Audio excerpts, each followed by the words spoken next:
All right, what's happening, everyone? Shane, aka Wild Poker here.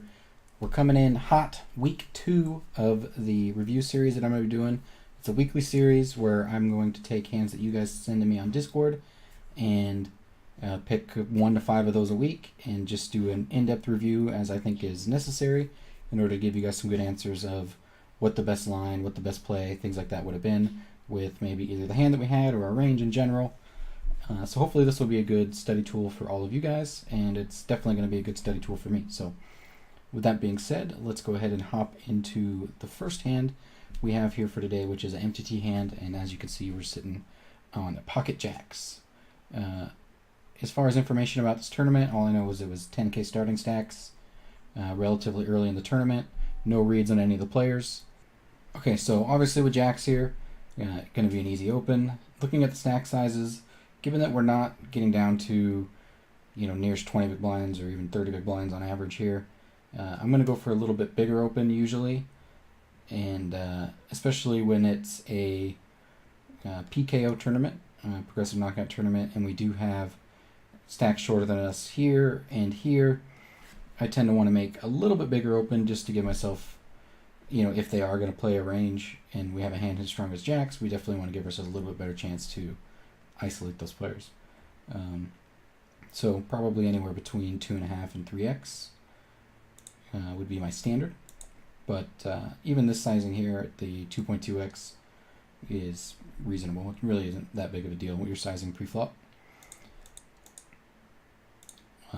We're super stoked to see that the short stack continues and the big blind continues as well. So we got the only 2 stacks at the table that are shorter than us.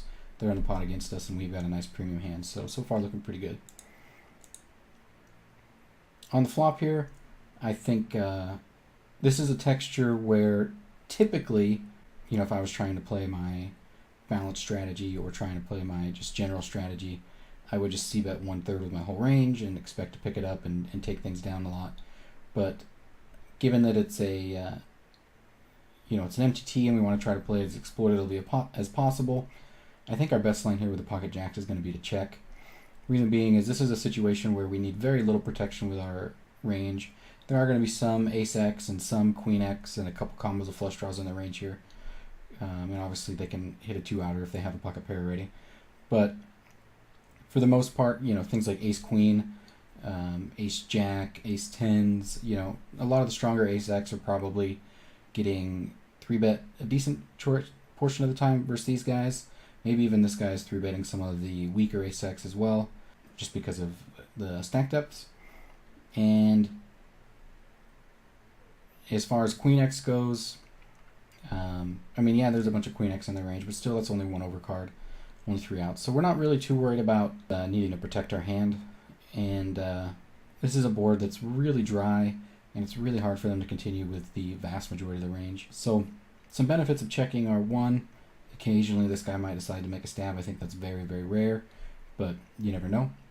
It also might be a spot where you do see some players, call pre-flop with like pocket 5s or pocket 2s or something like that and decide to put out a small bet for protection because they, don't want to give free cards to ace-x, queen-x, any overcards at all. So that does happen some of the time. The other benefit is if it does get checked around occasionally, and again, probably a pretty rare thing, this guy might decide to stab at the flop with a weakish range that maybe has some equity in order to get you to fold and to try to maybe play heads up against this guy. Again, not really too big of considerations on either of those. I don't think we're really expecting to induce too many bluffs, but at the same time, I'm not expecting us to be able to build a big pot here 3 ways on this kind of a board texture. So I do like a check. The other reason we can check here is at this guy's stack size, if we are trying to play for his stacks, we only need 2 bets to get it in. So we can afford to check here and not try to grow the pot going into the turn. If this guy was a little bit deeper, let's say he had like 5k chips or something like that, and we knew we could get it in if he had pocket 8s or something like that, then we would probably need to bet something on the flop in order to try to grow the pot going into the turn and then grow the pot from the turn to the river. But with him being so short, we don't need that. So that's another reason that we can check here. And at this guy's stack size, I don't think trying to play for his stack is, on this kind of a board texture, is a good option at all. It's going to be very hard for us to get paid in a multi-way pot here from weaker pairs. You know, we do got to be concerned, given that he's in the big blind and our raise was so small, and the short stack called here. There are also quite a few king X in his range, so that's going to be a concern down the road as well if he tries to play for a lot of chips. So we do check. I like that. 2 on the turn. You know, if they have pocket 2s, their hand improved, but other than that, we're not too worried. I guess something like, you know, ace 5, ace 3, you know, ace 5 suited, ace 3 suited, if he calls of those, do turn to gut shot, so more of a chance that we're going to get some action. At this point, we do probably need, like I said, 2 bets in order to play for his stack, and I think that, you know, we are comfortable to play for it if we get heads up here. So I think I would just be betting out something. It doesn't need to be big at all, anywhere from, you know, 30% pot. So let's say we bet a third pot here. That would be like 550 or something like that, and that'll leave him with 2,700. There'll be about a pot size bet left, so maybe a little bit bigger than that. Something that leaves him with just under a pot size bet on the river, maybe like a 2/3 bet or 3/4 bet. It's going to work pretty good. We end up going with 625. That leaves him with 25, and you can see there's 29 in the pot, so that looks pretty good to me. And we get this guy to call. Once he calls as well, I think that this is actually a pretty tricky spot for us. And we got to consider a lot of options. So what I want you guys to do before we go in and analyze this is spend a second, and when we get to this river, think about what you would normally do if you were playing the hand right now and had gotten this way. Your options could be, you know, just betting his stack size. It could be betting smaller and calling raises depending on the action, betting smaller and folding depending on the action, or just checking. I don't think, maybe some of you might consider jamming, but I don't think that's ever an option at all. So I will give you guys a second to pause the video if you need to think about that. And hopefully you've just unpaused the video now and you're going to hear my analysis and see my analysis. So for me, when I saw this after he had called, I was actually torn between making a very small block bet or just checking and most likely folding, but maybe considering check calling depending on what he does. Like, you know, if he bets 200 or something, you know, if he goes all in and he calls or something like that, I don't think we should ever call. If he goes all in and he folds, maybe we could consider it. If he bets smaller and he calls a really small bet, then, you know, we can call as well. But I don't think that we're trying to play for stacks anymore. Because it's 3 ways, it's going to be really hard for them to probably call with a lot of smaller pairs. They still have hands that are ahead of our range for sure. So yeah, for me, really small bet and hoping to get called by weaker hands in the range, or a check were my 2 options, and I put those here into Card Runners EV and ran a bunch of sims, as you guys can see, and we'll kind of go over that real quick. So first I just want to show the ranges. I kind of tried to narrow it down for getting to the turn as much as possible. In the cutoff, I gave him a range something like this, saying that he would probably always 3-bet, you know, all these pre-flop. You do often see short stacks slow play some premium hands occasionally, so I gave him 50% of the time he's going to be able to slow play with ace king. Higher frequency here with some of these, and actually looking at this, I want to move king queen down to 50%. I think that hand just jams probably quite a bit, the king queen suited version, so that'll reduce some of his king X combos. King jack is debatable one way or the other. King 10 is probably mostly calling if it's going to continue, and then king 9 is probably folding most of the time, but maybe continuing sometime if he's a recreational player. And then we got king queen off and king jack off here. I'm also going to go take this down to 50% looking at this now. I think, you know, Versa, early position open, mid position, short stack, unless he's more of a recreational player, we probably see this hand get folded more often than 90% calls. So this reducing this is going to reduce the combos of king X in his range by quite a bit, and that also reduced it. So I toned that down just a little bit. That was the short stack cutoff player. Here's the big blind player. Part of the reason I didn't have more King X here, and I decided to weight all of these down a decent amount, as you can see here, they're all at 70%, is because I think that the King X is, some of these are going to, 3-bet pre-flop, some of the stronger King X, and then also we're going to see some frequency of donking on the turn after it gets checked around with King for sure. And that's another reason why I think you'll see some players call with 100% of King X, given the fact that it was only 2.2x open, and given the fact that he was getting, there's a really short stack already in the pot, and he gets to close the action. So, I tried to compensate for the fact that probably the player is going to be donking some of the time by weighting these down and then also not giving all the weakest King X in there. And I think that's pretty fair. I think we're somewhat close-ish to where they're going to be. And giving him a bunch of other, random hands. It could potentially be a wider range, stuff down here, but that's not going to really impact us too much. And, there could be more of some of the suited stuff in here, which maybe might have an impact on some, potential flush draw hands that could. Well, the way the action played out, it doesn't matter because he hasn't bluffed. He checked to us on the river, as we can see here, and we're trying to make a decision. So, him having missed flush draws doesn't really matter. So, something like, okay. And here, I just I started on the turn just so I could get rid of, because we did bet, it's going to get rid of parts of their range that we had there. So we took it down to anything that has a pair, given our small bet size. All the flush draws that they had in their range are going to continue. And then for the cutoff, it's going to be ace 5 and ace 3 that are continuing for the gut shots or better. And then the big blind has a little bit wider range than that. So that's what we're facing when we get in the turn, or when we get to the river. And on the river, a trick I've shown a couple times on stream and in some of my videos is, here we're split between two decisions, whether we want to check or bet really small. I think those are our only options. I didn't even bother looking into jamming. And I think after you see some of the results from both of these, I think you guys will understand why. We're gonna discuss which one of these options is better. And I'll kind of quickly go through the way I set this up. So let's say, okay, so when we split it, we can actually, once we run it, half the time it'll check the jacks, and half the time this will happen. So we'll actually get to compare the EVs of both decisions without having to constantly flip them back and forth and rerun it.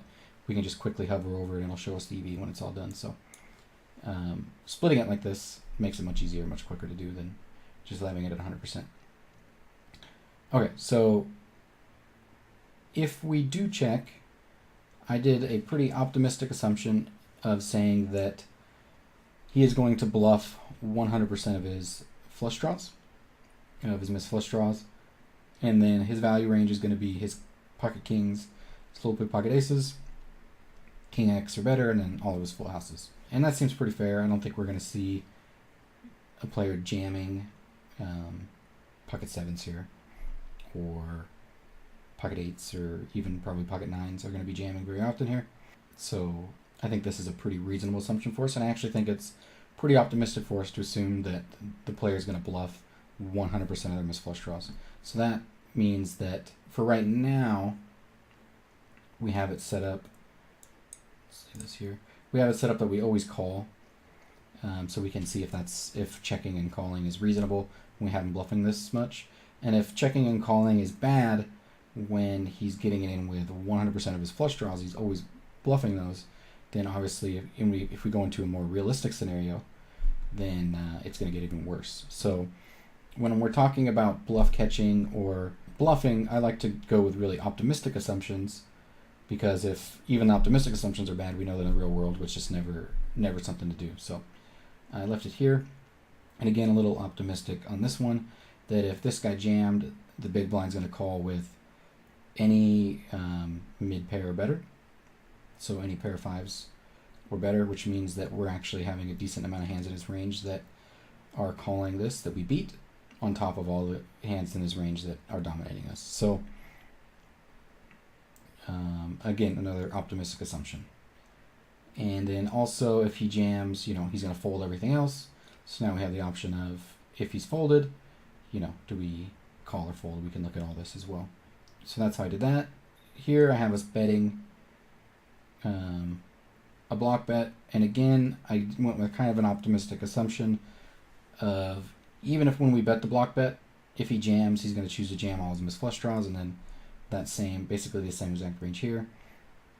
It's pretty darn optimistic. Here I got a little bit more reasonable of saying that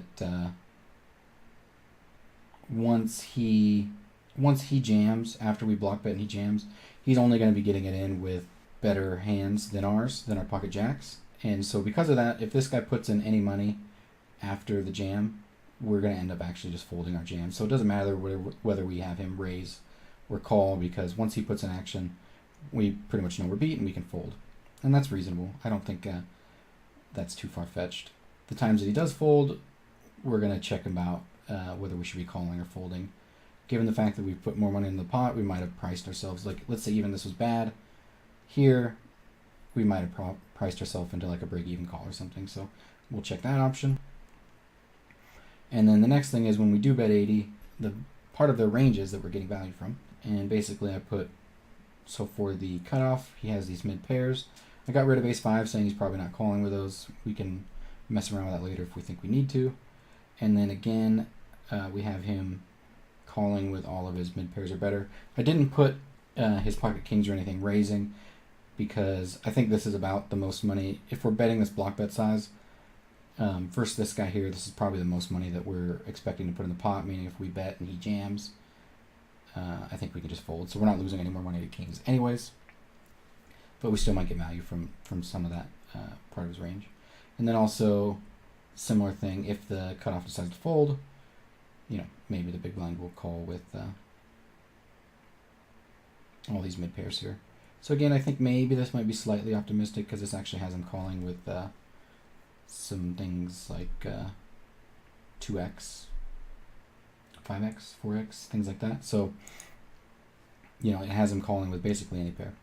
So we shall see. So first thing we're going to do, we're going to click the run button and see what it looks like. Okay, so having everything as it is, with us calling no matter what the action is on the river here. Well, I guess if this guy raises, we don't have that option in there, but basically with us putting in the 2600, we're looking at a plus EV check of 485.5, and down here we're looking at a plus EV block bet at 828. So if all these assumptions were 100% accurate, block betting would be our best choice. But we're not done here. We're going to keep looking at some of the other options. The first thing I want to do is, when we check and we see this very optimistic range of him betting all of his misflush draws here that we can see, and him calling the shove with all of these mid pairs, so very optimistic again, we can see that our call of our check call in this situation is very, very minus EV, which means that we definitely shouldn't be making that play, which is kind of what I expected. I will say one thing is, I didn't put the bounties into the size of the pot, and so you could, once you fudge the pot because of the bounties, it would increase the pot odds that we're getting, and it would make this call slightly better over the long run. But even still, although it's early in the tournament, the bounties have the most effect at this point. I just think we're being very optimistic with all of our assumptions here. So adding in the bounties, I don't think is going to be enough to tilt this into a plus EV call. So I'm not going to worry about trying to do that math or anything. And I just think we end up needing to be folding here. So let's go ahead and move this down. And obviously you can tell, if we're checking and making a bad call, that's going to reduce the EV of the check. Now we're checking and making a good fold, so that's going to increase the EV of the check. So here in a second we'll run it again and see if now checking becomes better if we're making a correct fold. So the next one was we check, he jams, middle position folds, and you can see that the jacks is minus EV here, but it's quite a bit less minus EV than up here was. With this one, with one bounty in effect, it's probably possible that this would actually get really close to a 0 EV call, or maybe slightly plus EV. I would still say it's probably not worth it. Again, because we're being pretty optimistic here. But even if it was, marginally like a very thin plus EV call, it's probably still a spot where I would advocate folding. Reason being is if it's, let's say it's a break-even call, that means that most of the time you're going to be expecting to lose money when you make that call and lose your chips, and that's going to make you be the shortest stack at the table, and especially in a PKO tournament, that is devastating to you because a lot of your money comes from being able to accumulate bounties as the tournament goes forward and able to apply pressure on other players at the table. And once you become the short stack, you can't pick up any bounties and you really can't apply pressure on anybody. So, constantly trying to make 0 EV or, very, very slightly plus EV calls in tournaments can potentially have a pretty devastating effect. Obviously, if we're making plus EV decisions, long term we're going to be winning, but it still can have devastating effects on the rest of your tournament. And I think we can find spots where we're making more plus EV decisions by making the fold here and finding much better calls or bluffs or value bets later on down the road. So that's just kind of my opinion on that situation, and kind of why I stay away from making very, very thin call downs or very, very thin value bets or very, very thin bluffs. Okay, so anyways, we see that this is slightly negative EV. So let's say, some of the time we decide to call here because of the bounties. We think, oh, it'll make us a break-even call, so we'll flip a coin and decide whether to call that way. So we have that there. Let's see here. Here we're making a plus EV call, so we're not going to mess with that for now. And obviously you can see that this would have been very negative EV, so we're not worried about that. Okay, so let's run it again and recompare these numbers. Again, we're at 28.8 here, and as of now it's 45.5. Let's see if it gets any better. All right, and we see here that this jumps up to 977. So if we're making the good decision of checking and then folding when it calls for it, and maybe occasionally making a marginal, EV call, this has definitely jumped up to being a much more profitable option for us. And since this is already more profitable, I mean, we could make some of these assumptions a little bit, right now, like I was saying, they're all pretty optimistic for us. So we could have made some of these assumptions a little bit more pessimistic, a little more real, and that's just going to lower the EV of this line. So we can already tell here that checking is just clearly the most plus EV line we could take. And let's take this all the way down to 0. And basically at this point we're just hoping to get to showdown. This was actually pretty interesting to me because I thought a block bet was actually going to be really close. But we can see here that it's actually a pretty substantial difference. Here we're at 1,000, 840. So, I mean, we're definitely making a much, much better chip decision here by just checking and seeing what happens. Hoping to get to showdown. So, I thought that was pretty cool. Hopefully that's kind of an eye-opener for a lot of you guys. Make sure we're spending time thinking about how often we're able to get value from the portion of the range that we're trying to get value from with our certain bet sizes, and then also how much of the range is actually still potentially dominating us. And then also if we check, can they really have enough bluffs to make it worth trying to go for a bluff catch of checking and calling? That's another real consideration that we need to make. And you can see a lot of times when things get to be multi-way, when it's three-handed, as ranges get tighter and more straightforward, we can start making some bigger folds or, not value bet as thin. And I'm saying that guessing that a lot of people might have just decided to quickly make a bet on this river given the action and not really thought twice when they, ran into a king or a full house or something like that. Just considered it a cooler when realistically you can see here that we can do a lot better than that. So that is the end of that hand. I'm sure all of you guys are waiting, dying to see the results. So he did end up checking. We see the all-in here. We see this guy call. And as we already shown with our card runners EV, this is just bad news bears for us. But we end up making the call. Sad panda there. And King 8 takes it down. Okay, so that was the end of that hand. Alright, next we're looking at another MTT hand. A $2.20 micro tournament. This is a another PKO Zoom format. So initially when I looked at this, I thought that we were three-handed at a final table, but nope, this is just a three-handed tournament. I don't really have any reads on any of the players. Don't know anything about payouts or average stack size, which I would definitely recommend if this, if you guys want the best analysis you can give me on some of these hands. When you do send them, try to give all the information. For example, if this is a bubble situation, this hand needs to play out much differently than this. If this is, 100 or 200 or 300, whatever people away from the bubble, or if the bubble had just broken and we're a ways from the next pay jump, that's definitely another very different situation. So in tournaments especially, the more information you can give me about how close you are to the bubble, pay jumps, average stack size at the point of the hand, for example, if you guys are the 3 chip leaders at the tournament, happen to be all at the same table for this one Zoom hand, that's a big difference than if you guys are all the short stacks of the tournament, or mid stacks or things like that. So the more information you guys provide me, definitely the more detail I'll be able to give you. But for now, all we've got to work with is what you're seeing right here in front of you. So here we're seeing a min raise, and I think this was like 43 big blinds effective. I calculated earlier and I had to restart my computer, so I lost that calculation, but I think it was somewhere around 40. Oh, we can check the Pio sim.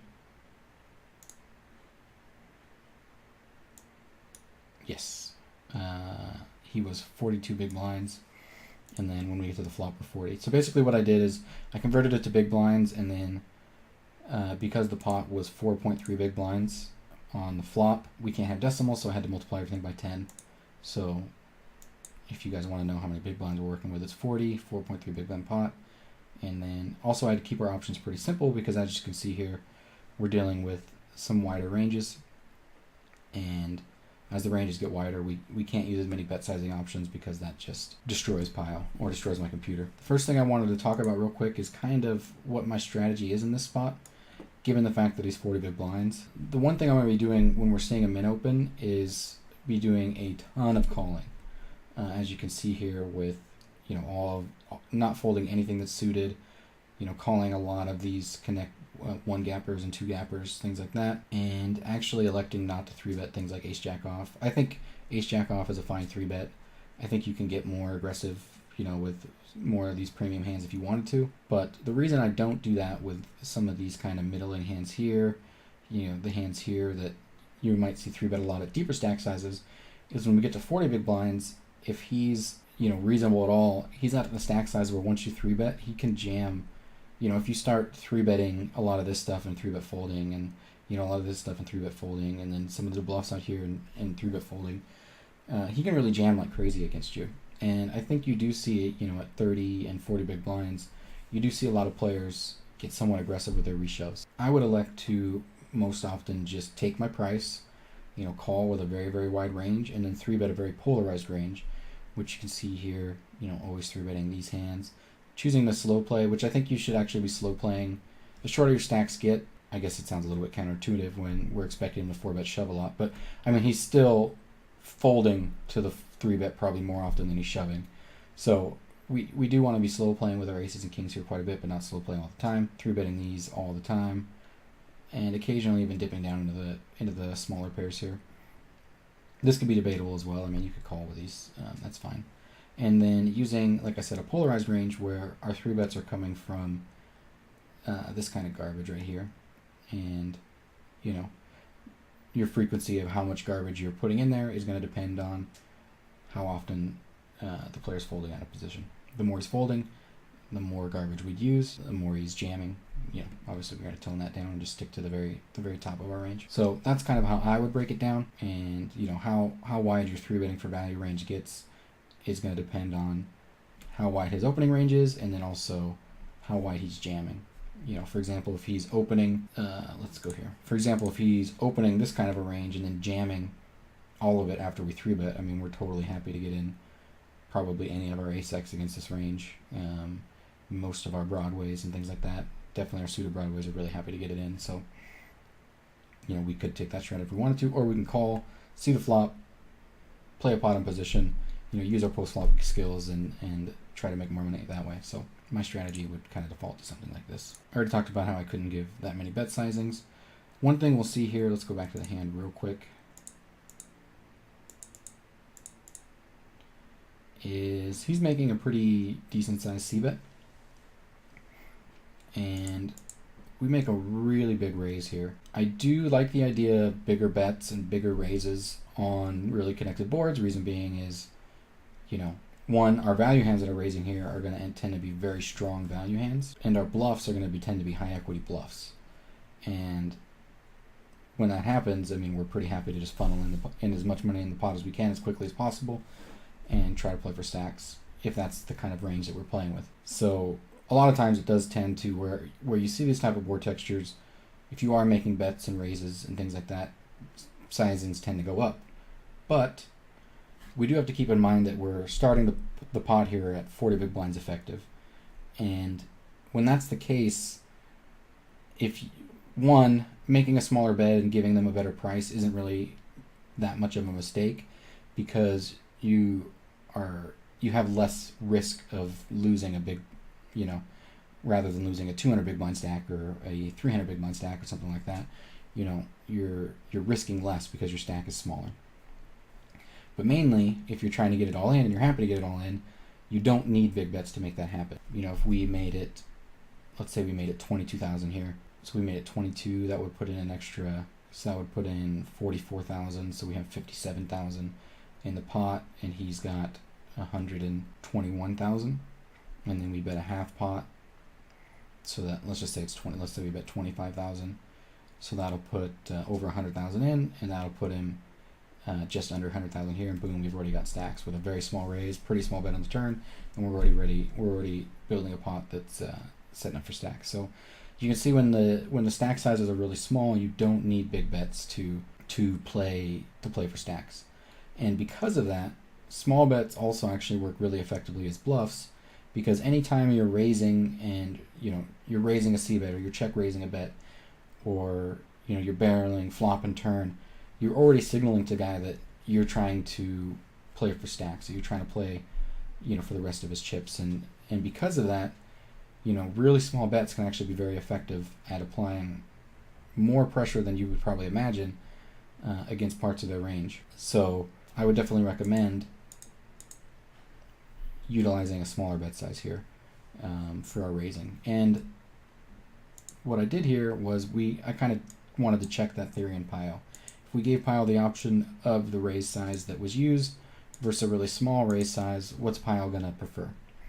And we can, you know, double check myself and see whether I'm right or wrong here. That'll probably be good for everyone, because maybe everybody out there is on this kind of board texture always just going for a really big sizing.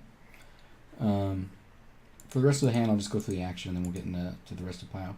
We get the 10 on the turn, betting half pot roughly. We see check raise all in, and obviously never ever folding here, and we call. And he shows with queen nines. The results really aren't that big of a deal, so I'm fine with showing you. River bricks off, and we pick up a nice pot. So the main questions that you guys will probably be having is, and I think this player had when they posted it, is this a reasonable hand to raise with jack six on the flop? Is it a reasonable hand to try to play for stacks on the turn? Should we be checking? My guess is that a lot of people probably just default standard to calling flop, making decisions on turns, mostly calling turns as well. And I'm guessing very few people go for the raise line here. So we're gonna see if that's right, or maybe you guys are all the opposite. Maybe I'm totally wrong, that most people actually end up raising this hand here and trying to play for stacks right away, and we're gonna see if that's good. We'll use Pio to check that, and then we'll also use Pio to check the turn action. Another thing I wanted to point out is, because our raise is so big here, think about what you guys would do with your continuing range if you were this guy, because that's another thing that we want to check here. Because as you can see, if he just calls, I mean, he's basically leaving a 1-to-1 stack to pot ratio on a very draw heavy board, and he's out of position. So I guess I would say that my default here, if that's going to be the case, would be to just jam if I'm planning on continuing. If I didn't feel comfortable jamming, I would probably just end up folding. I think calling here out of position for such a large raise is going to set us up for some big mistakes. Also allow him, for example, let's say we just call here and it goes check check on whatever turn. That's really powerful for the in-position player to be able to check back.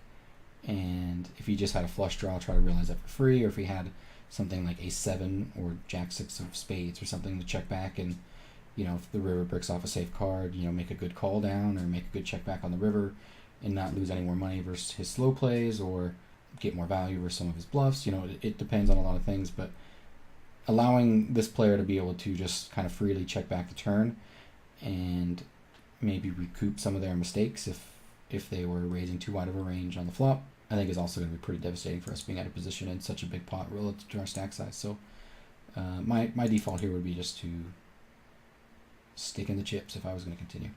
But we'll check that in Pi as well and see what there is to see. Okay, so I already showed you guys the ranges. Real quick, I just wanted to say I'm not sure. A min raising is not something I see very often from the small blind. So my guess is that if people are min raising, they should actually be wider than this. I don't know. I think this is an okay representation. One consideration and thing that's kind of hurting this player is he doesn't have 8-4 in the range. Maybe with a min raise, like 8-4 suited might be in there some of the time, but I don't know. It's very rare that I've seen someone continue in this from the small blind with 8-4 suited, so I'm not too concerned about it. But and the bet sizes. This is the c-bet size that was used. I think he had c-bet something like 69.7% or something like that. So we put this in out of position. I didn't mess around with too many other bet sizing options just because when we're dealing with such wide ranges, like I said earlier, if we give it a bunch of different bet sizing options, it'll just crash my computer, or it won't even run. So we just left it there, let the simple check raise or re-raise sizing. On the turn, pretty close to the sizing that was used. Just gave a couple different options here for this player. Did give the check raise all in option, or let's say, Pi decided to check check. We gave a smaller check raise option as well. Similar re-raise options of, small versus just getting it all in. And then here we have a kind of a blockish bet or an all in, a donk, a raise, half pot or all in, and then a raise or an all in. So did give us some good options here, but we did limit some of the sizings here. But again, when we're only playing for 40 big blinds, we don't need overbets. Block bets could be a thing, but I'm not going to worry too much about it for this hand. So one thing I think that's going to surprise you guys, and definitely my guess is something that you're not seeing in your games, is on this board texture, if we're the out of position player, we should be checking almost our whole range. And you could even probably just default to always checking and you wouldn't be losing too much EV. But the in-position player here has a slight equity advantage. And like I mentioned earlier, actually has some of the 8-4 suited combos. So not only do they share all the 9-8 suited combos, but they also share the 8-4 suited, which gives them a little bit more of a nut advantage. And we're seeing more of the two pairs here with a 7-5. And like the pair plus straight draws, like these are combos that we didn't have in the small blinds range. So slight equity advantage on top of nut advantage, which is going to be very powerful for the in-position player, which means that checking needs to happen a ton. As far as the c-bet range, I think it's all going to be things that make sense for the most part. I mean, we're seeing mostly just flush draws being bet here, aces being slightly bet for value, sticking with the aces that have the heart for the most part. Backdoor flush draws get to bet a little bit as well.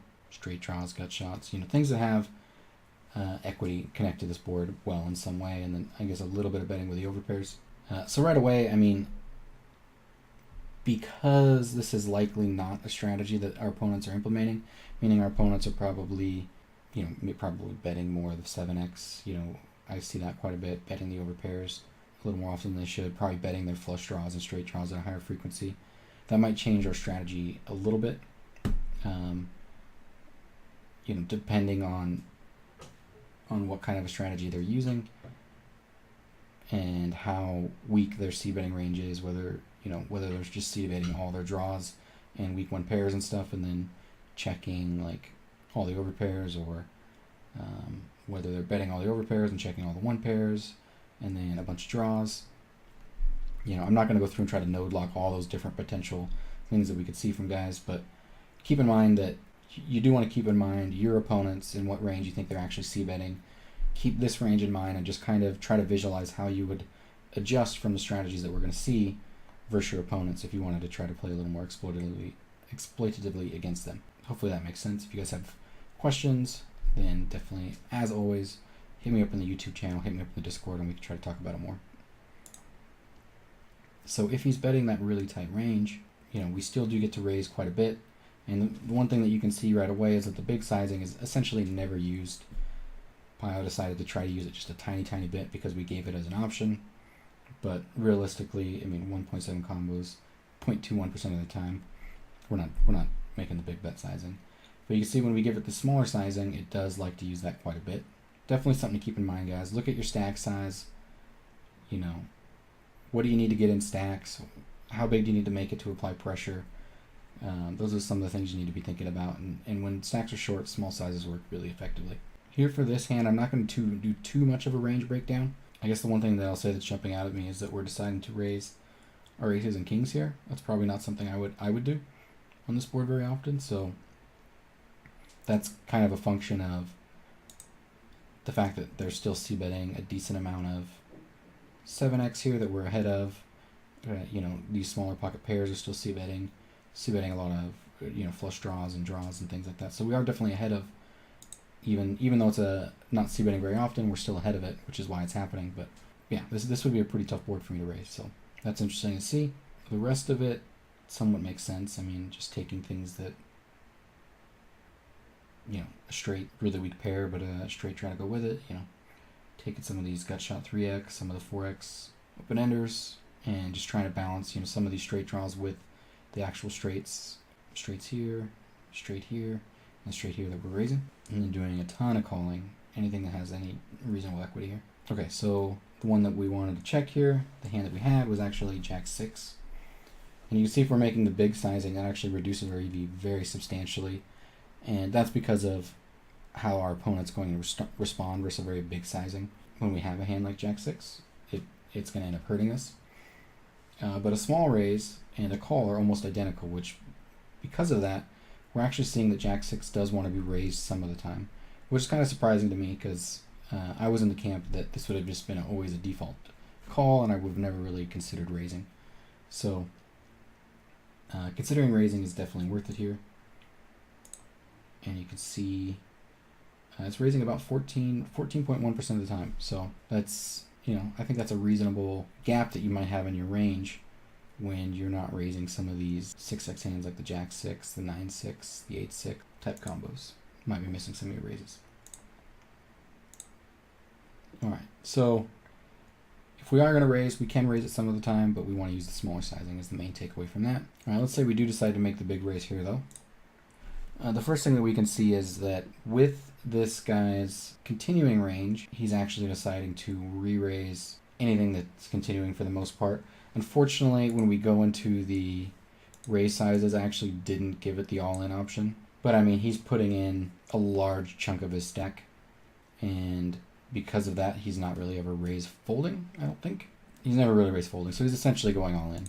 So one thing we can see is that with the queen 9 that our opponent had, he definitely made a mistake, as we can see that queen 9 should just be jamming or, you know, going for this raise sizing. If that's, for some reason, our buttons are broken and we can't just go all in.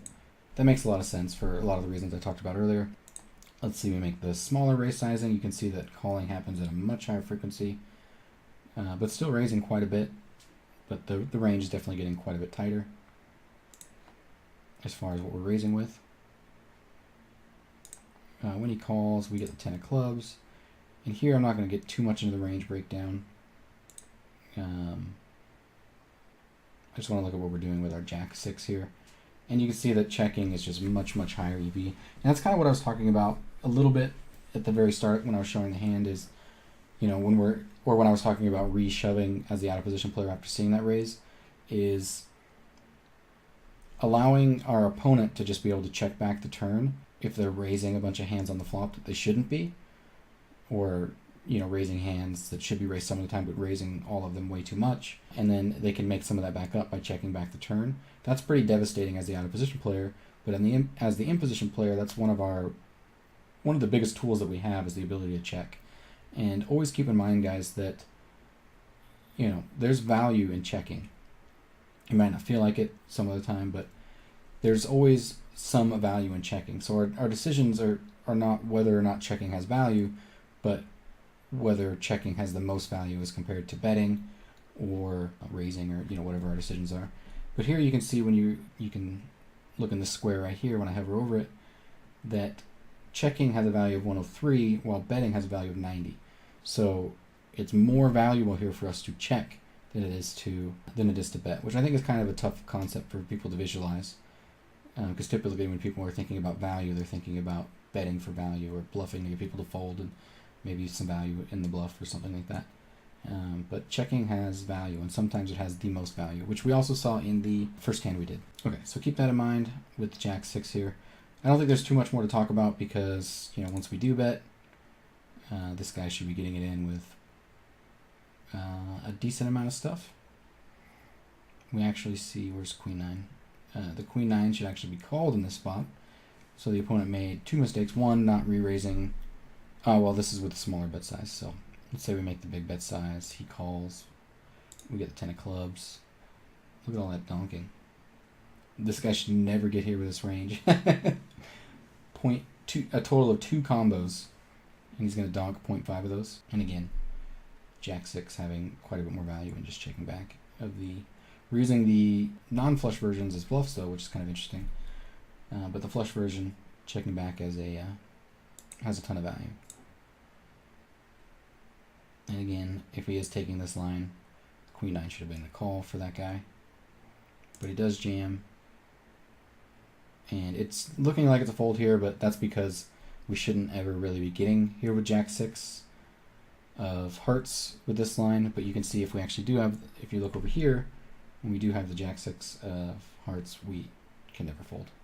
And if you add in, if you go back here where he's jamming with, Jack 9, Queen 9, King 9, like all these hands that we're actually ahead of, then all of a sudden,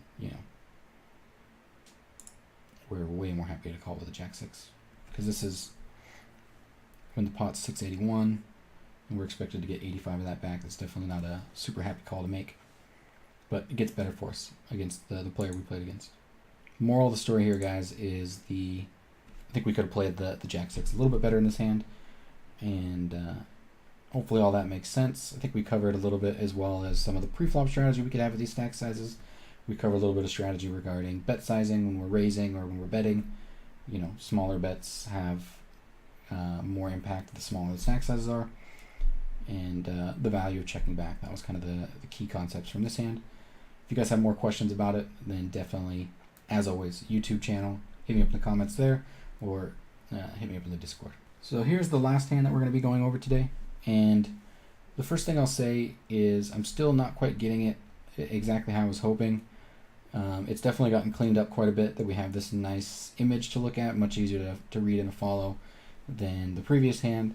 But at the same time, I really want the replayer option so that I can pull it up in a nice Poker Tracker replayer. So I'm going to just real quickly show you guys how to do that, just to make sure. I don't have Hold'em Manager, so I can't show you there, but it's pretty much the same for any tracking software. You just need to export the hand.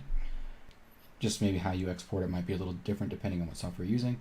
For Poker Tracker, you just right-click, export hand history, and I've created a file called hand histories, and just save it anything you want. So Ace 8, can't find the 8 button. So you can remember, save that file so you can see it in there. Boom. Once you've exported it, go into the, once you've saved it, go into the Discord, and you're going to want to click this button right here, and it's going to open your browser, or whatever you call it, where you search for all your files, and then you'll find where you saved the hand history file. You'll add it, and it'll actually put in the .txt file where I can download it to my computer. And then what I'll do is I'll upload it into Poker Tracker here, and then when we watch the video, I can actually pull it up in this replayer, so we get this nice much easier to watch and understand view to go through the hand. So if you guys could do that for me, and actually, if you guys want hands reviewed, at least for the YouTube video, I'll probably only be doing it if I get those .txt files, those exported hand histories. Obviously, unless if it's something like GG Poker or some of the other sites out there where you can't use tracking software, then I understand and there's nothing to be done about that. But if you guys have the tracking software, please do that for me. It'll just make things much better for everybody. And then also upload this picture so that people that are in the Discord can maybe, if they don't want to download the files and have to deal with that, they can see the picture, and that'll help you get responses in the Discord faster, most likely. And then below that, put your description of the hand, any reads, any important information that you think I should have, and then any questions you have. And then below that, if you want it to have a chance to be in the YouTube video, put that TXT file. And if you can do all that for me, it'll make things a lot easier for me, and it'll definitely greatly increase your chances of, getting a nice review done for one of these video series. So hopefully, since we've covered that, cleared all the steps on how to make that happen, hopefully we can get some nice clean replayers for the next week's video. All right, so here is our last hand for the video. We're looking at a cash game hand of 25 cent, 50 cent, no limit 6-max, and we can see that it's folded at a cutoff. He raises to 3 big blinds, we call the button, and small blind folds, big blind calls. So the first thing real quick I wanted to talk about, because to me, King Queen is very often going to be a 3-bet, especially from a cutoff open. So right away when I'm saying that we're just calling it, it might be the thing where it's a mixed thing, which is definitely reasonable. I don't think always 3-betting it is necessary. But just real quickly, it came to mind for me to talk a little bit about some of my, how I kind of vary my 3-betting strategy or my calling strategy on the button, especially with this being at 25, 50 cent no limit, or not even with it just being a 25 cent, 50 cent no limit. At any time we're at the table, our strategy on the button specifically is going to vary pretty widely when we're against the cutoff, depending on what type of player the cutoff is and what type of player the blinds are. So we ended up 3-handed going to the flop. I ran these both in Pio. I don't think it being 3-handed affects the results very much because he does fold right away. But I did adjust some things in Pio, and we'll see some of the node locks that I did. I'll show you those. We'll go through basically what Pio would do if it was heads up. Cutoff versus button, and then we'll do the node locked version, which kind of I changed the flop strategy a little bit because of the third player, and we'll see maybe how that would change things. This one I think is probably the best hand of all of them to really go through and check your ranges, what you would do from. I actually think I think both sides are very interesting. So, again, pause the video, guys, work through those ranges. I'll show you the bet sizings we used in Pio here. So here's the bet sizings if you guys want to take a screenshot and, work through what your strategy would be utilizing some of these sizes. I would recommend doing it for both players, both in position and out of position here. I think it's somewhat interesting. And here in a second, let me show you the board again so you can remember. The flop was 10 of clubs, 8 of spades, Queen of hearts. So quick screenshot this guy. Okay, if you wanted to get the screenshot, I'm sure you did. Quick screenshot this guy, and if you wanted to get that screenshot, I'm sure you did. And here I'll show you the ranges. So because our strategy is going to differ so much depending on who's there, it was kind of really difficult for me to come up with a range for cold calling on the button. So I'm not certain this is super accurate. Some people might end up calling these more often and not really calling these very often. Maybe we never 3-bet these. It kind of depends, but I think I came up with something that is going to be reasonable for a lot of the different situations, and my guess is that 25, 50 cent is going to be playing a little bit more passive in general, meaning that we're going to be getting away with, calling this stuff a little bit more often, which is why I have it here. So this is not saying that this is the strategy. I would not try to save this range and try to replicate it when you're playing versus cutoff open.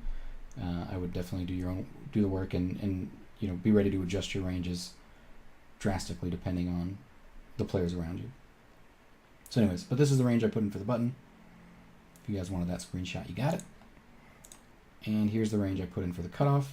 This is basically the Pile Solver like pre-loaded cutoff range, but I actually reduced these frequencies of these type of hands quite a bit. I didn't touch these ones, but yeah, this is basically what Pile was recommending, or the people who made Pile input as good range for the cutoff. Okay, so now you guys have all that information.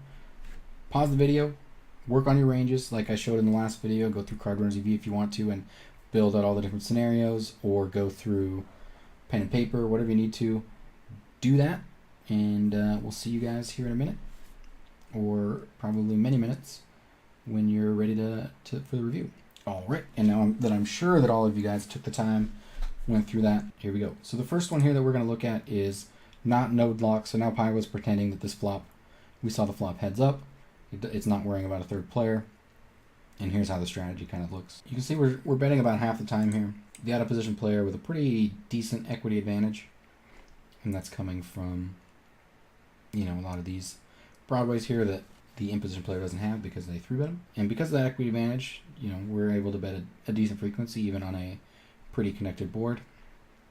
And the one thing that I think, a couple of things that I think stand out that might be somewhat surprising to you guys is that 4s, 3s, and 2s are actually turning into a bluff here at a pretty high frequency. I think for me, for the most part, I would probably just be giving up with those hands. And I would just be pulling my bluffs from all the really obvious stuff here. Even things like 8-6 seem like a little bit more often bluff. 8-7, things that could potentially turn, like if this turns a 6 or an 8, you got some decent equity, so you have those extra couple outs. So I guess what I'm saying is I would probably be bluffing this one too much because it's not even really that high of a frequency, and not bluffing these anywhere near enough. And especially three-handed. Heads up, even heads up, this would just never happen for me. So definitely something that I can work on is taking a little bit more just no equity hands and finding the occasional bluff with them on board textures where we have a decent advantage. The other thing that kind of stood out was all these ace-x's that are being bet at a decent frequency, and it's choosing anything with a backdoor flush draw at some frequency. Here the king x's are being bet quite a bit, more than the ace x, even as far as to go to the ones that without the backdoor flush draw, but the ones with the backdoor flush draw are bet quite a bit higher. So this was also a little bit interesting to me as well. But again, keep in mind, like, very, very low frequency of these. Some players might not even have king 6 or king 7. So realistically, I mean, a lot of players are just a lot of this stuff is very easy to c-bet. But I just wanted to talk about some of these things that I think a lot of people might not have been really considering. So we do see the c-bet. And obvious, on a board texture where we don't have a range advantage. We don't have pocket queens, pocket 10s, don't have all the pocket 8s, don't have all the queen 10. When we're missing that nut advantage, we're missing that range advantage, we can't be raising very much, but we do have a couple combos of straights and things like that. So we do get to raise a little bit, but mostly focusing on the calling. And that makes sense. And you can see here that obviously king queen is a very easy call. So we call on the turn is the jack of diamonds. So we get the jack of diamonds turn, and the first thing that I think we can see is that with the king x and the ace x that get here, and even some of these small pocket pairs that get here, and 9x and some of the with that type of range, we're actually choosing to overbet at a very high frequency. And this comes from the fact that, again, it's a board texture where we can have the nuts, they can't have the nuts, and it's a spot where we just get to go pretty crazy with some big bet sizings. And so actually from the out of player's position perspective, using the smaller bet size could be utilized a little bit, mixing in some of the 9x straights and a couple 2 pairs into the smaller sizing, I guess seems reasonable, but for the most part, we really want to be utilizing this big 120% bet size. Setting up to play for some stacks here. So let's say we do the big bet size, king queen here, not a very good call, basically a break-even call.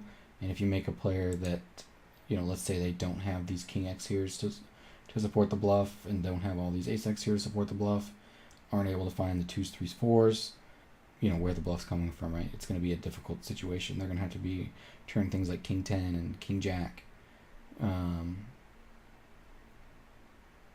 ace 10 type stuff into bluffs. And if they're not, we can actually, against this big bet sizing, start making an argument for finding that fold on the turn here with even a hand strong as king queen. Against the smaller sizing, I think although it's still a reasonably thin call, I mean, a $361 pot, we're looking at 12.65 EV. So it's really not a slam dunk situation for us. But I think against the smaller bet size, against a player who, I think with the smaller bet size, it's probably easier to find bluffs to fit into that sizing. And it's also one where, with the price that we're getting, if they are betting things like queen jack and queen 10, king queens themselves, those things that either we're splitting with or have decent equity, or behind but still have decent equity against, because of the price, I think we're just going to end up needing a call. But again, this is assuming that the pot was played, heads up from Pyle's perspective, where when we get to the turn here, when we're using this small bet sizing, 3.6% of the time, 5.5% of the time, 7.6%, we're finding bluffs with these pairs, which I just really don't think people are doing. The king 10s, I think people these days are getting better at turning stuff like this into a bluff. So this is probably happening. And maybe this might be one where people are bluffing it too much, which would be a good thing for us as far as calling with the king queen, and similar with the king jack. So we got to watch that. Like if we're up against a guy that are turning these into bluffs too much, then it definitely becomes very easy to call. But if not, it's going to be, again, it's still a spot where, are they finding enough bluffs? Are they betting enough hands like queen 10 and queen jack that we still have equity against it? We're not, if they're betting obviously is 9x and ace king, then we're struggling.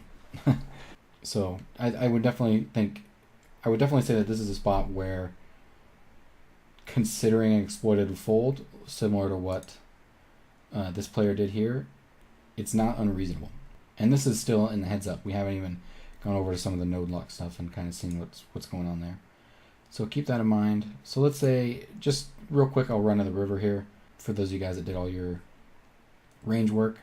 If you ever, I think probably one thing that stands out is not many people would ever consider raising the turn here, because the out of position player has all the ace king, we don't. But you can see here that Pio is doing a decent amount of raising with the 9x, and raising, I guess turning these into a little bit of a bluff here with the 10-8, ace-8, things like that. King 8, ace-8 and king 8 blocking the, obviously, king 9 and ace king is kind of nice, and choosing to turn those into a bluff, and then 9x, that's a straight there. So that's happening some of the time, but obviously the vast majority of the time, 52, going for that call. I'm not going to do a ton of rivers, let's just look at kind of like a totally blank river. The out of position player, after betting small on the turn, which keep in mind means he should have much less ace king if he's playing like Pio would, but still has some 9x. Because of that, he's going to end up wanting to block bet much more than go for a big jam. There are some jams that are built around the fact that some of the ace kings and king 9s got to the river here and definitely want to try to get in stacks for value. But for the most part, when the range is weakened because of the small bet, we opt to want to use the block bet at a very high frequency. And interestingly enough, still trying to do some bluffing here with these hands down here. And then the rest is kind of like a thin value-ish bet / kind of turning it into a bluff. I think mostly, for the most part, with some of these bets that we're doing here, we're just actually kind of hoping they fold. But if they call, they're probably calling with enough of a range where it's still doing better than checking.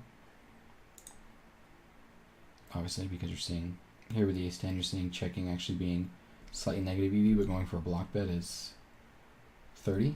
So I mean, sometimes these block bets can really have some nice EV for you. So I'm just going to use the line that's used most often here. He's block betting a lot with this. And again, another thing that's, well, probably not too surprising and kind of actually easy to get to, because it's really based around the 9x, jamming for value here, and then finding bluffs. So blocking ace king turning the king 10 into a bluff some of the time, turning pocket kings into a bluff some of the time, pocket aces into a bluff. You know, if you can't have ace king, that's kind of nice for it. So even though we're getting jammed on 23% of the time when we make the block bet, it's still reasonable to make that, which is kind of interesting to see as well. And this jamming range really, though, is built around all these 9x.